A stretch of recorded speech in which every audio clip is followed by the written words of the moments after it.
وہ استعماری طاقتیں جن کی ہم کٹپتلیاں ہیں اس سے آگے کچھ کرنے کی ہمیں اجازت نہیں دیتی، کیونکہ ہماری آنکھیں ڈالر کو ترستی ہیں اور ہمارے دل امریکہ، کینیڈا اور برطانیہ کے ویزے کے لیے دھڑکتے ہیں، اور ہم عالمی پابندیوں سے ڈرتے ہیں کیونکہ ایک جانب IMF نے ہمارے پاؤں میں زنجیریں ڈال رکھی ہیں تو دوسری جانب یورپی یونین میں GSP پلس کا سٹیٹس ہمارے ہاتھوں میں ہتھکڑیاں ڈالے ہوئے ہے، تو سب سے بڑھ کر کے فیٹف کا ہتھوڑا ہمارے سروں پر منڈلا رہا ہے کہ ادھر ہم نے اپنے آقاؤں کی ذرا حکم دلی کی اور ادھر عالمی پابندیوں کے نام پر ہمارا بھرکس نکال دیا جائے گا، ہمیں ڈیفالٹ ڈکلیئر کر دیا جائے گا، ہمیں اچھوت قرار دے دیا جائے گا اور دنیا ہمارا بوائیکٹ کر دے گی، کیونکہ ہمارے جسم پر قید ہے، جذبات پہ زنجیریں ہیں، فکر محبوس ہے، گفتار پہ تعزیریں ہیں، اپنی ہمت ہے کہ ہم پھر بھی جیے جاتے ہیں، زندگی کیا کسی مفلس کی قبا ہے جس میں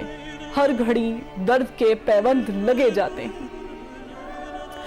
اے فلسطین کے باسیوں،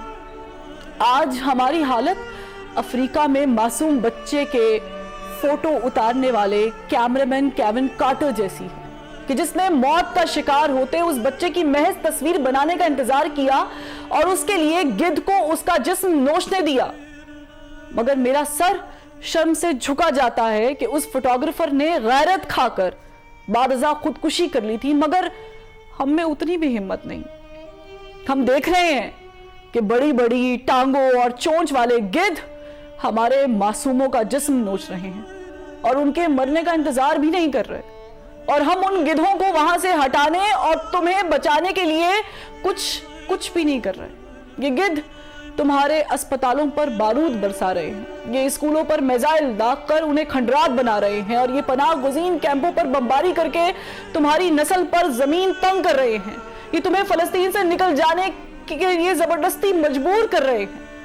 اور اگر تم اپنے وطن میں رہو گے تو یہ ایٹم بم یا فاسفورس برسا کر تمہارا نام و نشان مٹا دیں گے۔ ہم ان کے ارادے بھانپ رہے ہیں، ان کی باتیں سن رہے ہیں اور ان کی حرکتیں بھی نوٹ کر رہے ہیں۔ حیرت کی بات یہ ہے کہ ہمارے پاس ٹینک ہے، میزائل ہیں، راکٹ ہیں، بم ہیں اور بارود بھی ہے، مگر وہ جذبہ ایمانی نہیں ہے کہ باطل سے ٹکرا جائے۔ کبھی ہم میں بھی ایسے لیڈر تھے جنہوں نے دشت تو دشت دریا بھی نہ چھوڑے، بحر ظلمات میں بھی دوڑا دیے گھوڑے۔ آج نہ دریا ہے ہماری راہ میں حائل، نہ سمندر، نہ صحرا، نہ گھوڑے چاہیے، نہ زرہ چاہیے اور نہ ہی تلواریں۔ آج بس جذبہ ایمانی چاہیے، مگر اے غازہ کے باسیوں، جذبہ ہمارے پاس نہیں، وہ ایمانی قوت نہیں، وہ نعرہ تکبیر کی انرجی ہم میں نہیں، اور ایمان کی ایسی طاقت سے بھی شاید ہم محروم ہیں جو آپ کے روم روم میں بھری ہے، کیونکہ ہمارے ہاتھ بے زور ہیں، الہات سے دل خوگر ہیں، امتی باعث رسوائی پیغمبر ہیں۔ اے غزہ کے باسیوں، میرا دل رنجور ہے، میرا دماغ شل ہے اور میری زبان گنگ ہے۔ میں الفاظ تو ادا کر رہی ہوں، مگر میں جانتی ہوں کہ میں اپنے ایمان کے اس کمزور ترین درجے پر ہوں جب میں فقط دل میں برا مان سکتی ہوں، اس سے بڑھ کے کچھ نہیں کر سکتی۔ میں آپ سے ہزاروں میل دور بیٹھی فقط اشک بہا سکتی ہوں، اللہ کے حضور گڑگڑا سکتی ہوں، سجدوں میں آنسو بہا سکتی ہوں، رب کی بارگاہ میں التجا کر سکتی ہوں۔ اس سے بڑھ کر میرے پاؤں میں بیڑیاں ہیں، میرے خیالات پر پابندیاں ہیں اور میری سوچوں پر پہرے ہیں۔ اے غزہ کے باسیوں، میں آپ سے ہاتھ جوڑ کر درخواست گزار ہوں کہ مجھ سے اور میرے جیسے ہزاروں لاکھوں کروڑوں سے خفا نہ ہوئیے گا۔ بے شک ہم آپ کے گناہ گار ہیں، کیونکہ آپ کے مجرموں کو دیکھ کر اپنی آنکھیں موندے ہوئے ہیں، مگر ہماری مجبوری سمجھ کر معاف کر دیجئے گا۔ ہماری آپ کا مدد نہ کرنا آپ اپنی آزمائش سمجھ لیجئے گا، ٹھیک ویسے جیسے اللہ تعالیٰ فرماتا ہے کہ وہ اپنے پیاروں کو آزماتا ہے، اس لیے ہمیں اپنی آہوں میں شمار نہ کیجئے گا اور اللہ سے ہماری شکایت بھی نہ کیجئے گا۔ آپ کے معصوم جو شہید ہو رہے ہیں ان سے اللہ کی ملاقات ہوگی، دنیا میں ان پر کیا بیتی اس پر بھی بات ہوگی۔ خدا را اپنے معصوموں کو تلقین کیجئے گا کہ وہ اللہ سے ہماری شکایت نہ کرے، بلکہ اللہ سے یہ درخواست کرے کہ وہ ہمارے جیسے کمزور ایمان والوں کو طاقت عطا کرے، کیونکہ ہم بھولے ہوئے ہیں، ہم بھولے ہوئے ہیں کہ منفعت ایک ہے، اس قوم کا نقصان بھی ایک ہی، سب کا نبی، دین بھی، امام بھی ایک، حرم پاک بھی، اللہ بھی، قرآن بھی ایک۔ کچھ بڑی بات تھی ہوتے جو مسلمان بھی ایک۔ آج اس تمہاری طاقتوں نے ہمیں تقسیم کر رکھا ہے، اپنے اپنے مفادات میں الجھا رکھا ہے، فرقہ بندی اور ذات پات میں منقسم کر رکھا ہے، کیونکہ وہ جانتے ہیں کہ جب تک ہم تقسیم رہیں گے اور ایک کے فلسفے سے دور رہیں گے، تب تک وہ ہم پر حکمرانی کرتے رہیں گے، ہمارا خون بہاتے رہیں گے اور ہمیں جینے کی بھیک مانگنے پر مجبور کرتے رہیں گے۔ مگر اے غزہ کے باسیوں، میری آپ سے التجا ہے، میری آپ سے التجا ہے کہ چند روز، اے میری جان، فقط چند ہی روز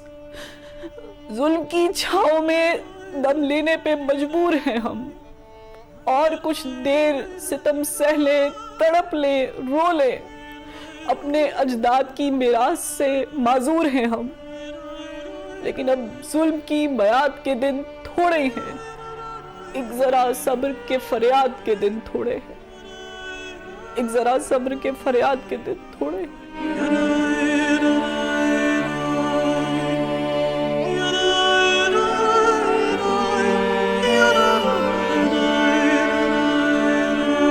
غازہ کے معصوم، لاچار اور بے بس ماں باپ، بے آسرا بیواؤں، سہاگنوں، نومولود بچوں، خاص طور پر وہ معصوم جن کے پیدائش کے سرٹیفکیٹ سے پہلے موت کا پروانہ جاری ہوا، اور زخموں میں چور نوجوانوں مگر بلند حوصلے اور پختہ ایمان کے مالک فلسطین کے باسیوں سے مخاطب ہوں کہ پاکستان سے ان کی بہن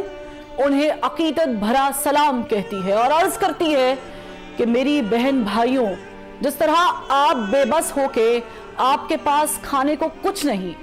مریضوں کے علاج کے لیے ادویات نہیں، میتوں کو دفنانے کے لیے کفن نہیں، ایسے ہی میرے پاس آپ کے حق میں آواز بلند کرنے کے لیے زبان نہیں، ہمت نہیں، حوصلہ نہیں، اور وہ الفاظ نہیں جو آپ کے دکھوں کا مداوع کر سکیں، وہ طاقت نہیں کہ عالمی استعماری قوتوں کے دروبام ہلا سکے۔ ہاں، مگر آپ کے پاس ایمانی طاقت ہے، جذبہ بلالی ہے اور روح ہلالی ہے، اور سب سے بڑھ کر وہ آہ ہے جو اثر رکھتی ہے پر نہیں طاقت پرواز مگر رکھتی ہے۔